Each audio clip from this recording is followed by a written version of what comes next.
Hi, I'm Matt from Locators. Today we're going to look at the KM 7540. So this machine has a working width of 75 centimeters with a 40 litre waste hopper on the back.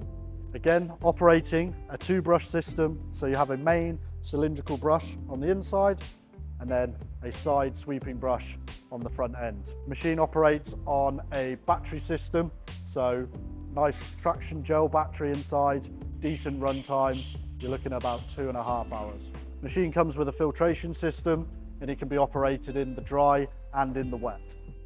So here we have access to your waste hopper and brush cleaning access underneath. We also have manual filter cleaning for the filter situated on top.